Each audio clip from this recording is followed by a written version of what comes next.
Heirio.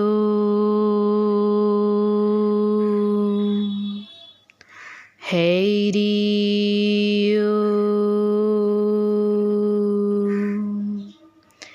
Heirio.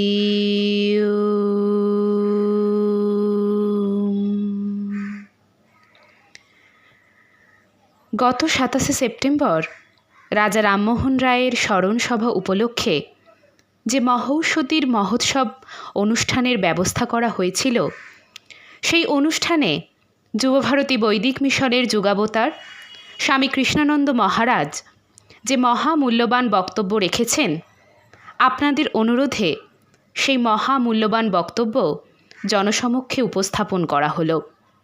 বিলম্ব হওয়ার জন্য সকলের কাছে মার্জনা চেয়ে নিচ্ছি। আসুন আর বিলম্ব না করে সরাসরি গুরুজির বক্তব্যে মনোনিবেশ করি। হরি ওম। আজ 7 সেপ্টেম্বর 2024 সকাল সকাল আমরা সবাই উপস্থিত হয়েছি। যারা আসতে পারেনি তাদেরও আহ্বান জানাবো। প্রত্যেকে যারা উপস্থিত আছেন তাদের আন্তরিক শুভেচ্ছা জানিয়ে আমার কয়েকটা কথা বলবো, আপনারা শুনবেন ধ্যান দিয়ে। আর জিজ্ঞাসা প্রশ্ন থাকতেই পারে, আপনারা পরবর্তীকালে বলবেন। আজকে রাজা রামমোহন রায়ের মহোৎসব অনুষ্ঠান হতে চলেছে। সূচনায় ছিলেন অভিষিক্তা। গুরু ভবনের এই উদ্যোগকে আমি আন্তরিক শুভেচ্ছা জানাই। রাজা রামমোহন রায়ের কথা বলতে গিয়ে একটি কথা বারবার আসছে, সেটা তিনি এক ঈশ্বরবাদী ছিলেন। রাজা রামমোহন রায় আধ্যাত্মিক পথে মানব জাতিকে একদিন না একদিনে এক ঈশ্বর তত্ত্বে আসতে হবে।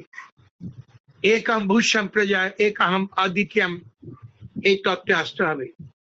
গীতাতে চান্তরিক গীতাতেও বলছেন সর্বধর্মান পরিত্যাজ্য মামেকং শরণং ব্রজ অহং তাং সর্বপাপেভ্যঃ মোক্ষয়িষ্যামি মা শুচি। সব ছেড়ে দিয়ে আমি যে এক, আমি আর তুমি এক, এই বোধে আসো। এই তত্ত্বের কথা আমরা গীতার মধ্যে পারি, রাজা রামমোহন রায়ের ভাষার মধ্যে পাই। তাই রাজা রামমোহন রায় এক জায়গায় বলছেন, আত্ম অন্বেষণ করো। তোমার মধ্যে যে আত্মা আছেন তার অস্তিত্বকে তুমি স্বীকার করো। তিনি আছেন বলে তোমার অস্তিত্ব আছে। একই তো এক ঈশ্বর বলে। গীতাতেও বলছেন আইম আত্মা গুরাকেশ সর্বহৃদয় স্থিত। আমি গীতা এই জন্য বলছি যে গীতার সঙ্গে তার বাণী, বেদান্তের বাণীর সঙ্গে একাত্ম হয়ে আছে রাজা রামমোহন রায়ের বাণী। সেই সময় অজ্ঞান এবং কলুষিত সমাজ ছিল। সেই অন্ধকারটার মধ্যে আলোতে পরিবেশ থেকে আলোর সন্ধানে রাজা রামমোহন রায় দিয়েছিলেন। তিনি চেয়েছেন এই জ্ঞান পথে যেন বাংলার সমাজ তথা ভারতের বাসীর ছেলেমেয়েরা, আগামী প্রজন্ম যারা আছে তারা আলোকিত হোক, জ্ঞানান্বিত হোক। সেই জন্য তিনি চেয়েছিলেন এই জগতের সঙ্গে, এই পাশ্চাত্য জগতের সঙ্গে মিলন ঘটাতে। পাশ্চাত্য যে ভাবধারার সঙ্গে আমাদের এই ভাবধারার মিলন ঘটাতে, সাহিত্যে, বিজ্ঞানী, আলোচনা চর্চায় বিভিন্ন ভাবে যেন তাদের সঙ্গে আমরা একাত্মভূত হতে পারি। সেজন্য ইংরাজি ভাষা, ফার্সি ভাষা প্রভৃতিতে তিনি গুরুত্ব দিয়েছিলেন। বিভিন্ন ধর্মের মধ্যে যে মূল তত্ত্ব সনাতন ধর্ম, তার উদ্ঘাটন তিনিই করেছিলেন। এটা কিন্তু এক সূত্রের বাধা যে আমরা সেটা প্রকাশ করতে চেয়েছিলেন এই রাজা রামমোহন রায়। মানব জাতির মধ্যে একটাই তত্ত্ব আছে, আত্মা। সে একম আত্মীয়ম যে বেদান্ত বলছেন, সেটা এক ঈশ্বরবাদীদের কথা বলেন। বৈদিক বিশ্বাসে এক ঈশ্বর তত্ত্বের খবর দিচ্ছেন যে যিনি আমার মধ্যে আছেন তাই আমি আছি।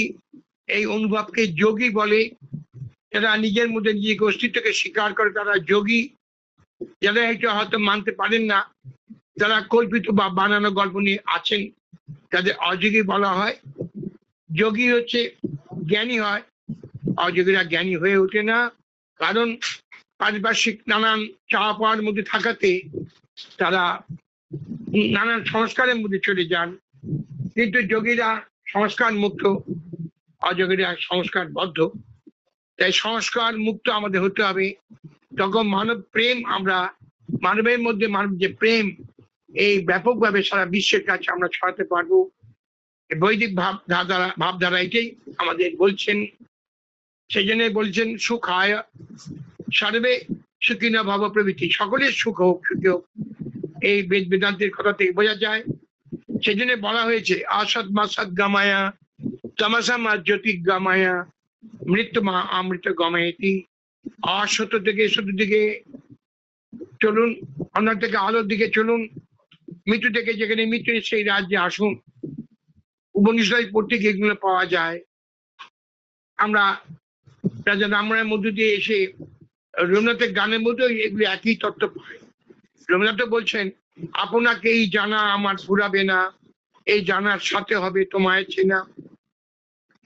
তাই বলছে রবীন্দ্রনাথ বলছে আমার হৃদয় তোমার আপন হাতে দোলে দোলাও দোলাও প্রভৃতি। পরবর্তীকালে দেখা গেল রবীন্দ্রনাথ বলছেন বিশ্ব সাথে যোগে বিহায়, সেইখানে যোগ তোমার সাথে আমার। অতএব আমার সঙ্গে বিশ্বের যোগাযোগ। এই যোগী না হলে তুমি যে আমি, আমি যে তুমি, এই বোধ তখনই আসবে যখন আমরা একাত্মভূত হব। সেই জন্য আত্ম উপলব্ধি শ্রেষ্ঠ সাধন বৈদিক মিশনের মহারাজা বলেছে, আমরা তাই বলছি। সেই জন্য বলেছি সত্য সাধনা সমর্পণ। সত্যকে জানো, তার উপস্থিতিকে অনুভব করো, তারপর তাকে সমর্পণ করো। আর এর তো দ্বিতীয় কোনো পথ নেই। সেই জন্য পরিশেষে এটাই বলতে হয়, রামমোহনের রাজা রামমোহনের যে বাণী, রাজা রবীন্দ্রনাথের যে বাণী, ঋষি অরবিন্দের যে বাণী, বেদ বেদান্তের বাণী আর বৈদিক ভাবনার যে বাণী, আমরা এক, আলাদা নয়। সে ব্যাপকের সন্ধান দেয়। সেই অর্থে এই মহোৎসব সার্থক হোক, সকলের কাছে এই প্রার্থনা করি। আমরা কেউ যেন রাজা রামমোহনের ভাবনা থেকে বিচ্যুত না হই, তার ভাবধারা ঘরে ঘরে প্রচারিত হোক, সত্য আলোকিত হোক, এই চাই। সারা বিশ্বের কাছে এই সত্য আরো আবার আলোকিত হোক। যেখানে এই একাত্মবোধ নাই সেখানে সংঘাত। একাত্মবোধ তখনই হয় যখন সে যোগী হয়। অযোগীদের মধ্যে ভেদ তৈরি হতে পারে, যোগীদের ভেদ হয় না। আমরা যে এক, আলাদা না। তোমার মধ্যে যে আমার মধ্যে তাই, একে যোগী বলে। আর অযোগীদের ভেদ তৈরি হয়, সম্প্রদায় তৈরি হয়। যেখানে ভেদ সম্প্রদায়, সেখানে তো বিভেদ, সংঘাত। আমরা যে এক, এই তত্ত্বে আসতে হবে। সেই যে ওম তৎসৎ বলা যেতে পারে, আমরা সেই তুমি আমি একাম আদিত্যম, এই কথাগুলো আমরা বেদ বেদান্তের মধ্যে পাই, রাজা রামমোহনের মুখনিশ্বর বাণী থেকেও পাই। তা এই জন্য রাজা রামমোহন ভাবধারাকে বলা হয় নবজাগরণ। আমরা অন্ধকার কলুষিত সমাজের মধ্যে ছিলাম, সেখান থেকে রাজা রামমোহন আলোর পথ দেখিয়েছেন। এই আলো যেন আমরা বাংলা থেকে ভারতবর্ষ সারা বিশ্বে ছড়িয়ে দিতে পারি, এই আশা নিয়ে সকলকে আবার শুভেচ্ছা জানাচ্ছি।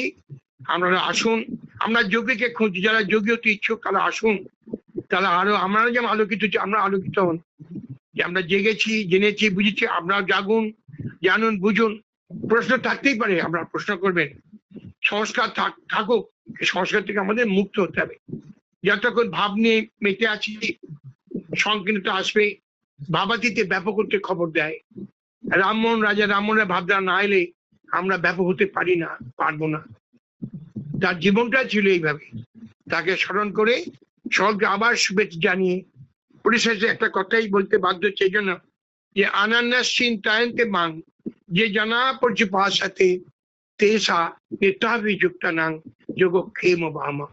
যে একাগ্র মনে সর্বদা সর্বক্ষণ আমার উপস্থিতিকে, আমার অস্তিত্বকে স্বীকার করে, সে আর আমি এক হয়ে যায়, তার যোগক্ষেম আমি বহন করি।